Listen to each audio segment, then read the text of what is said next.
ثلاث نصايح لو مشيت عليهم اوعدك انك هتعيش في ليفل مختلف تماما عن باقي الناس، وهتبقى احسن من ناس كتير حواليك. اول نصيحة: ممكن بعد اذنك ما تسمعش لاي حد ما حققش النجاح اللي انت بتحلم بيه. واحد ما حققش النجاح اللي نفسه فيه، انت بتسمع كلامه ليه؟ يعني يعني بالمنطق كده، واحد ما حققش نجاح كبير بتسمع كلامه ليه او بتسمع نصيحته ليه؟ هو ربنا ما وفقهوش في حياته، خلاص انت خليك في حياتك. تاني نصيحة معايا: ممكن بقى خلاص احنا اتفقنا انت مش هتسمع لاي حد، ايا كان القرار اللي تاخده انا عايزك تتحمل نتيجته، تتحمل تبعات قرارك دي. الموضوع ده هيفرق معاك جدا، انك تتحمل قراراتك وافعالك من غير ما تلوم حد او تشتكي الناس او الظروف ودول هم السبب في اللي انت فيه.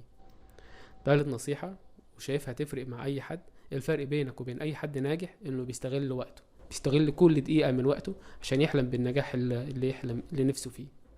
حرفيا ده الفرق بين اي حد ناجح واي حد فاشل او اي حد عاش حياة عادية. فما تضيعش اي دقيقة من وقتك. وبالنسبة لأول نقطة انك ما تسمعش لأي حد محققش نجاح كبير، يعني انت ممكن تشك في نفسك وتقول معقولة كل الناس غلط وانا اللي صح؟ حابب اقول لك ممكن كل الناس يبقوا هم الغلط وانت اللي صح. وما تخليش الضغط المجتمعي يأثر عليك. انت مثلا مش جيرانك، مش اللي حواليك بيل جيتس او ستيف جوبز او ايلون ماسك، لا احنا كلنا يعني عايشين حياة عادية، كلنا ممكن تحت خط الفقر.